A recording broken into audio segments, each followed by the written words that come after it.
recorded at 43 days on an EEG. Now, if the absence of a brainwave indicates death, doesn't its presence confirm life? The brain and all body systems are present by 8 weeks, functioning by 12. At 8 weeks, the baby will wake and sleep, make a fist, suck its thumb, and get hiccups. At the end of 9 weeks, the baby has its own unique fingerprints. At 11 to 12 weeks, all body systems are working. The baby is fully developed before the mother's pregnancy is even noticeable. Now, this is an age of a baby that the government is saying can be killed for any reason whatsoever, without a waiting period for the mother to consider her decision. Take a look at those pictures, folks, and decide for yourselves. Now, since life begins at conception, abortion is akin to murder, as is the taking of a human life. And no civilized society permits one human to intentionally harm or take the life of another human without punishment. And abortion is no different. It is inherent in our founding documents that we are entitled to life, liberty, and the pursuit of happiness. Furthermore, abortion should not be used as another form of contraception. 52% of all abortions occur before the 9th week of pregnancy. 25% happen between the 9th and 10th week, and another 12% happen between the 11th and 12th week. That means 89% of all abortions in the U.S. occur in the first trimester. Now, if you get into a car accident as a teenager, you don't get a do-over. So how can we justify it when it's an abortion?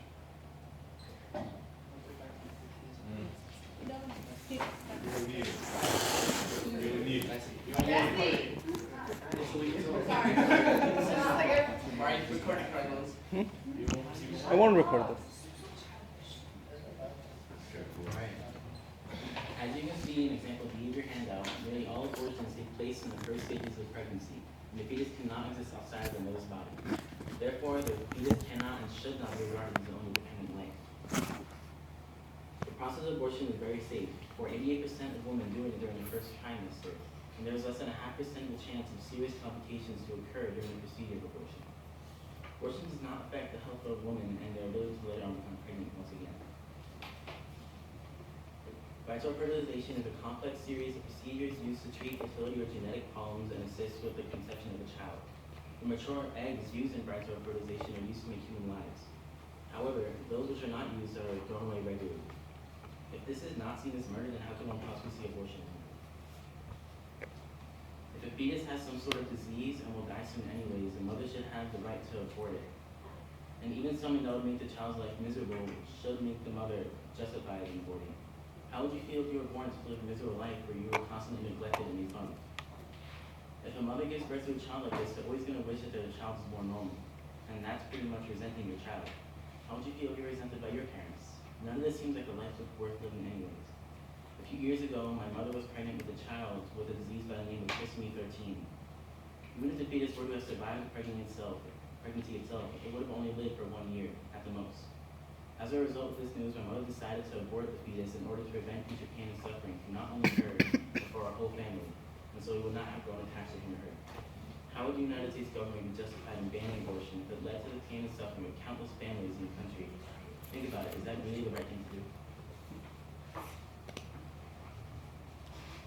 Okay, I want to draw parallels between the topic we're discussing and abortion. This is parallels between abortion and slavery. Slavery in centuries past and abortions in this century were defended and promoted by the same arguments. Consider the case in 1857, the Dred Scott case. The U.S. Supreme Court decided by a 7-2 majority that according to the U.S. Constitution, black people were not legal persons. They were the property of the owner. He could buy or sell or even kill them. Abolitionists had objected. The ruling was outrageous, they said. It was immoral and discriminated against an entire class of living persons solely on the basis of skin color. But those who supported slavery argued that those who had a moral objection to it didn't have to own slaves. No one was forcing them to own slaves. But they also said, don't force your morality on the slave owner. He has a right to choose to own slaves if he wishes. Now, in a very similar decision just over 100 years later, in 1973, in the Roe v. Wade case, the U.S. Supreme Court decided that according to the U.S. Constitution, by the same 7-2 majority that unborn people were not legal persons. They had no civil rights, no human rights, and therefore were legally the property of the owner, the mother. She had the absolute legal right to keep or destroy her unborn baby. Pro-life people objected. The ruling was outrageous, they said. It was immoral and discriminated against an entire class of living people solely on the basis of age, too young, and place of residence, the womb. But those who support abortion argue that those who have a moral objection to it don't have to have abortions. Pro-choice people say, no one's forcing you to have an abortion, but don't force your morality on the mother. She has the right to choose to kill her developing baby if she wishes. Think about that.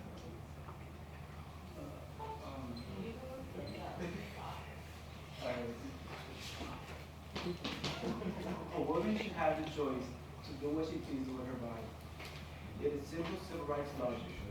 The woman should be able to have the right to maintain autonomy of her body as well. The death of the fetus is just an honorable part of this process. To force a woman to bear a child that she does not wish to bear is the same as forcing a woman that wants to have a child to use contraceptive methods when she wishes to have a child. In the scenario of rape, being made pregnant by rape can cause psychological damage. Often, women are too scared or ashamed of what has occurred and don't seek help, putting substance that maybe the pain B or the money after pill useless, leaving abortion as a positive note. Teenage girls who become pregnant usually do not have a bright future ahead of them. They are likely to leave school early, have inadequate parental care, rely heavily on public assistance to raise the child, develop health problems, and or stand up single or divorced, which leads to the key choice of abortion. Women who are mentally ill should be able to abort their child because they are not mentally fit to take care of it.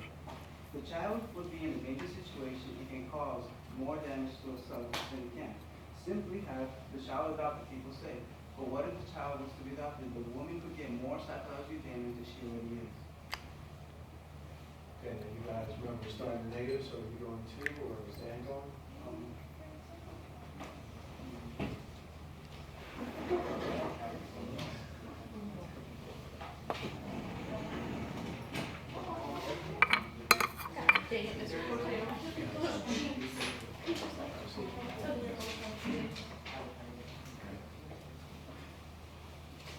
One of Mr. Corcione's arguments is that a large percent of people use abortion as contraception.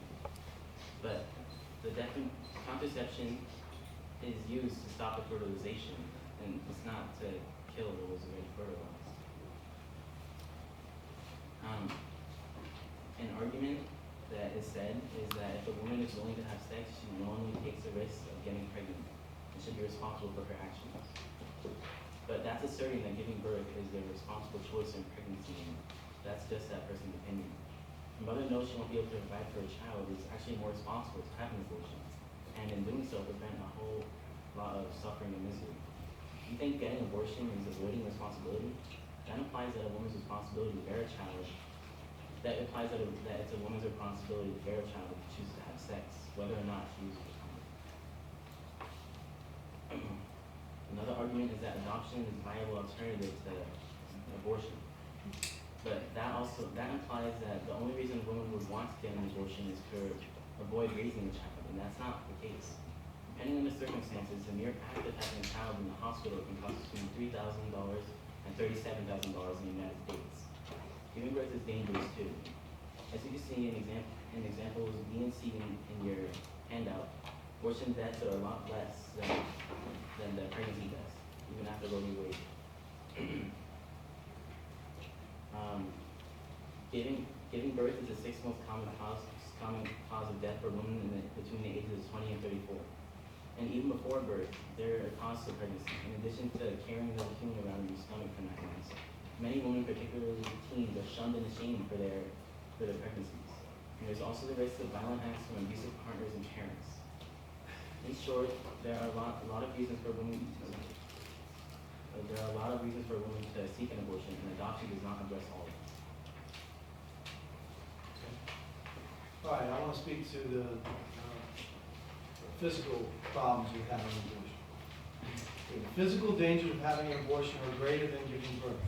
The risk of death to the mother from abortion is about 3 times higher than death from pregnancies carried to term.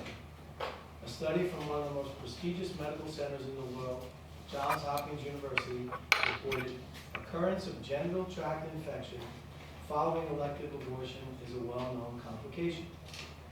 This institution reports rates up to 5.2% for first trimester abortions and about 18.5% in mid-trimester. Infection in the womb and tubes often does permanent damage, which leads to higher risks when the woman would like to have a baby in the future. Also, the odds of malformation in subsequent children are increased by abortion. Therefore, not only do abortions pose a medical concern for the woman, but also for her future children. Is it fair then to abort one child in order to add complications to another? However, perhaps even more striking are the mental and emotional factors a woman faces when having an abortion. Abortions frequently cause intense psychological pain and stress. In a survey of 260 women who had abortions, 61% said they felt guilt, 52% felt regret, another 52% said they felt feelings of unworthiness. Over 40% reported feeling a sense of loss and emptiness, and 30.8% reported the need to force themselves to be happy. However, the most astounding statistic is that 86.6% of these women reported that they no longer feel that having an abortion was the right thing to do, and 60.9% said having an abortion made their lives worse. These are the lifelong repercussions a woman must live with, all because she chose to have an abortion.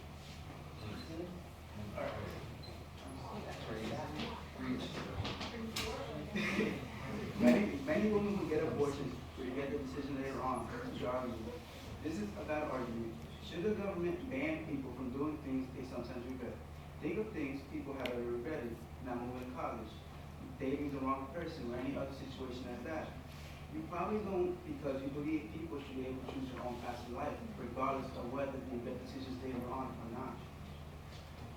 Abortions are dangerous, Dari.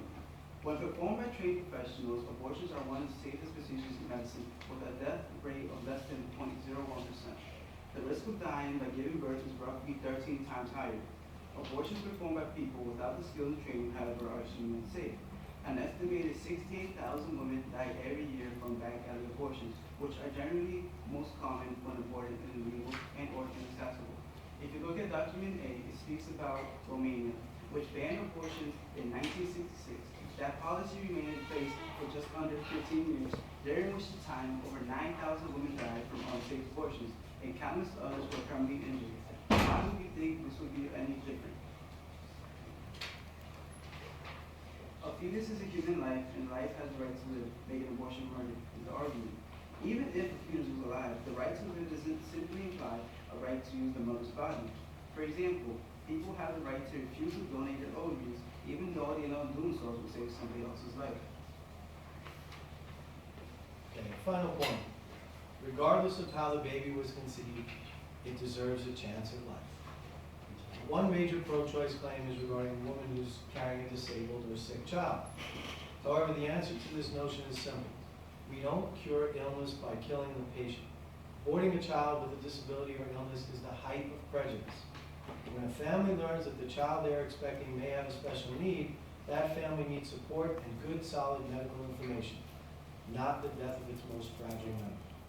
Now, a major claim of my opponents is a consideration for a woman who has been raped or is a victim of incest. Now, there is no arguing that either are truly terrifying acts of violence. And while pregnancy is extremely rare from rape, it can happen. The cruelest thing that can happen to the woman in question is to then be pitted against the second victim of the crime, her child. Now, in several studies done across America, women who were encouraged to use abortion in such circumstances felt that they had been put through a second act of violence, the violence and pain of the mechanical rape of abortion. Worse than that, they stated feelings of being made into the victimizer of their own child. They felt that their baby had paid with his or her life for the crime of the rapist. Meanwhile, mothers who found support to carry their children to term, whether they opted for adoption or kept their babies, felt that they turned something horrible into something life-giving. The key here is support for both victims, mother and child. While society is finally realizing that rape is an act of violence against an innocent victim, it still fails to recognize that abortion is also an act of violence against another innocent victim. Women in one study who carried their babies to term, although frightened at first, felt that they had done the more positive thing by giving their children life. They felt they turned something awful into something good. Having a baby under a difficult circumstance is never easy, but that doesn't mean the situation has to be made worse through another mistake. Two wrongs clearly do not make a right. And one last thing. This is my nephew who was born at 2:54 p.m. yesterday. Just in time to help his uncle football.